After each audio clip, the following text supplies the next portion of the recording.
Salut, donc pour ceux qui se demanderaient si j'utilise des techniques que je vous montre, eh bien je vous dirais oui. J'ai commencé ce chien, donc j'ai commencé à ajouter tous les petits, tous les traits qu'on peut voir, enfin toutes les courbes qu'on peut voir hier. Donc je les ai ajoutés une par une, hein, c'est vraiment pas compliqué. Et, euh, et donc, vu qu'il n'y en a pas énormément et que je les distribue exactement comme je veux, j'ai un contrôle, on va dire, total sur mes courbes, tout simplement, quoi. Et je peux peindre tout ça correctement en ayant vraiment quelque chose de sympa, quoi. Et hop là, A. Donc je vais faire L par exemple. Vous voyez, clac. Je peux faire histoire de bosser sur certaines et pas d'autres. Vous voyez, il y a pas 40 000 courbes, donc c'est vraiment gérable et je peux vraiment contrôler tout ça du mieux possible, quoi.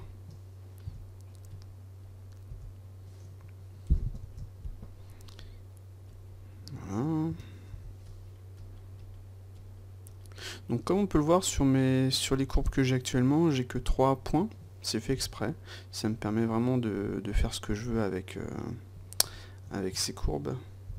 Et comme c'est un poil relativement court, j'ai pas besoin d'avoir quelque chose de, comment dire, de difficilement contrôlable. C'est-à-dire que si j'avais 40 000, enfin plusieurs, énormément comment dire, de points, ce serait difficile, enfin ce serait beaucoup plus compliqué, quoi. Donc là je peux ajouter des points. Voilà, je fais A, je fais L, L, L, combe. Donc comment dire,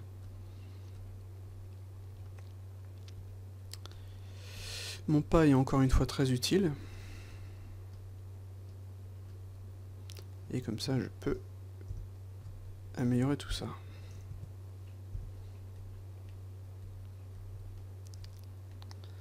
Voilà, je dirais que ceux-là sont un peu trop droits, j'avais un petit résultat bizarre.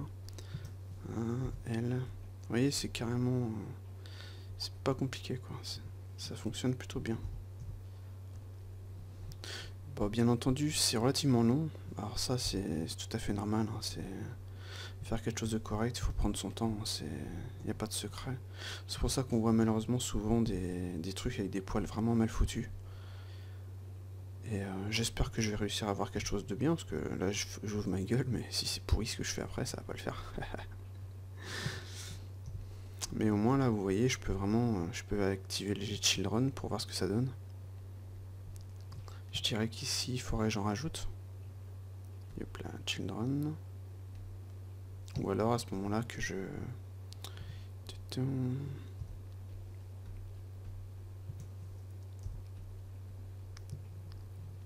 Ouais, je pense que je vais en ajouter là et là. Donc je fais brush, add, une ici, hop là. Donc avec le stylet, quand on le déplace, ça ajoute d'autres points, ce qui est relativement chiant. Voilà. Et là, je vais faire L, L, combe. Voilà. C'est vraiment pas compliqué, c'est relativement rapide. Et on a un bon contrôle sur nos courbes.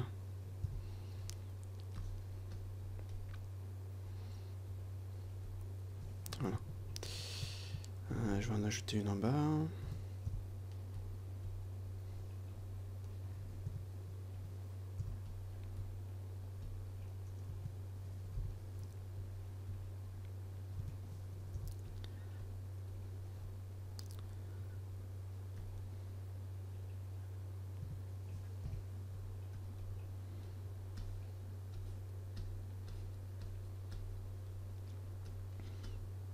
Voilà. Et comme on peut le voir, ça marche bien. Donc je pourrais peut-être en ajouter quelques-unes ici, mais on va déjà voir ce que ça donne là.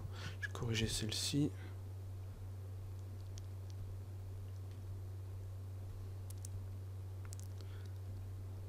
Voilà. Voilà, voilà. Donc comme on peut le voir, je peux peindre directement la direction des cheveux.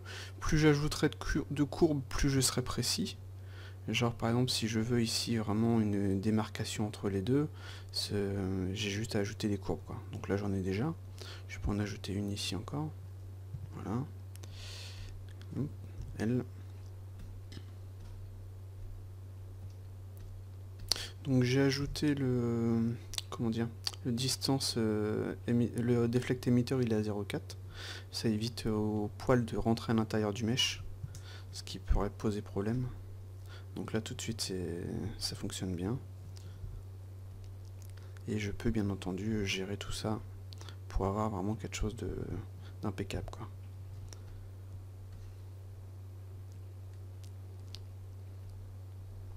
Donc pour ça, Blender est plutôt sympa, j'aime bien moi. Pouf, L, comb. Voilà. Donc on ajoute les courbes qui sont nécessaires. On n'est pas... On peut en ajouter autant qu'on veut. J'essaie de faire quelque chose de, vous voyez, relativement homogène. Histoire de... Là par exemple si je veux ajouter un effet, vous voyez, j'ai fait en sorte que ça claque. Si je veux ajouter un effet un peu différent, je peux simplement ajouter des brosses. Enfin des brosses, des courbes. Donc plus il y aura de courbes bien entendu, plus ce sera long à peindre, à corriger, etc. Mais là j'en ai pas 40 000 donc c'est vraiment pas un problème. Et c'est d'ailleurs pour ça que j'aime bien cette technique, c'est parce que je peux vraiment faire ce que je veux, quoi. Genre vous voyez, si je veux faire en sorte que ça, par exemple celle-ci, soit un petit peu comme ça. Clac. Et comme j'ai que 3 courbes, c'est plutôt cool aussi.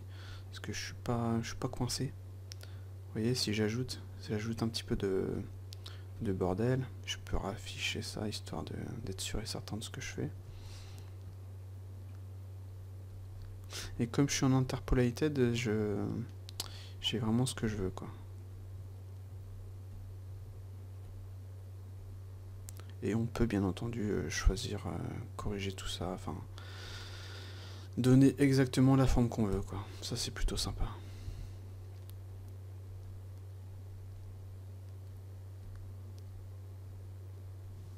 Après des fois vous voyez on a des petits trous ici. Donc dans ce cas là ce qu'on fait c'est qu'on ajoute clac, ça va un petit peu modifier l'ensemble. Voilà. Vous voyez, ça vient là, ça vient là. Le reste c'est relativement propre. Parce qu'un chien, c'est pas non plus des poils qui vont dans tous les sens. C'est pas forcément nécessaire. Si je passe en objet mode, je vois directement un peu mieux ce que ça nous donne. Et comme ça, je peux voir là où j'ai des trous, là où ça chie. Genre, je dirais... peut-être ici. Dans ce cas-là, je peux peut-être ajouter des children. Je suis à 200, on va passer à 300. Voilà.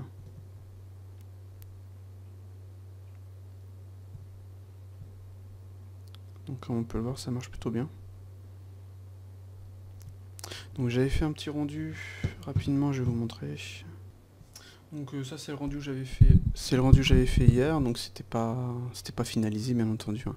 On peut le voir que j'avais simplement ajouté les premiers, les premières courbes, et j'ai pu trouver certains problèmes que j'ai corrigés déjà là. Et donc on voit quand même qu'on voit les poils se comportent bien. C'est pas, souvent sur Blender, sur les images qu'on peut voir sur Blender, on a des cheveux qui partent un petit peu dans tous les sens et on voit tout de suite que c'est de la 3D, quoi. Donc là l'objectif c'est vraiment de faire du poil qui fonctionne vraiment bien.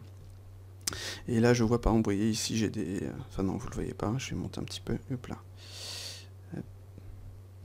Donc je disais ici j'ai des petits traits à corriger, pareil là c'est juste des points à ajouter, quoi. Histoire de... Parce que comme c'est l'interpolated, je vais redescendre à 200 parce que 300 c'est... mon PC commence à avoir du mal. Comme c'est l'interpolated, en fait, ce qui se passe, c'est que quand on a, par exemple, des poils qui vont ici, qui vont aller directement droit en bas, ici, ça fait un trou. Donc il faut vraiment corriger tout ça, quoi. On peut aussi utiliser le puff, tout simplement. Hop là. Pour corriger tout ça, quoi. Et faire un petit peu de... faire quelque chose de non... Enfin, pas forcément super lisse, quoi. Donc voilà, j'ai arrêté là pour la vidéo, ça sert à rien d'aller plus loin. Après bien entendu dans Blender on peut ajouter la... Enfin ce que je vais faire c'est la map de... Comment dire, de badness. Parce que là j'ai des poils sur le museau, ce qui est pas bon, j'ai des poils à l'intérieur de la bouche, ce qui est pas bon. Mais de manière générale, vous voyez, ça fonctionne plutôt bien quoi. Je vous montrerai peut-être comment j'aurais fait la map de badness, parce que je pense que je vais utiliser des layers. Donc histoire de gérer l'ensemble avec un layer pour chaque partie. Comme ça je pourrais, ce sera plus facile. C'est ce que j'avais fait sur le chien de Théo Jasmin que j'avais fait. Et le contrôle était vraiment total. Donc là c'est le but quoi. Donc voilà, à ciao.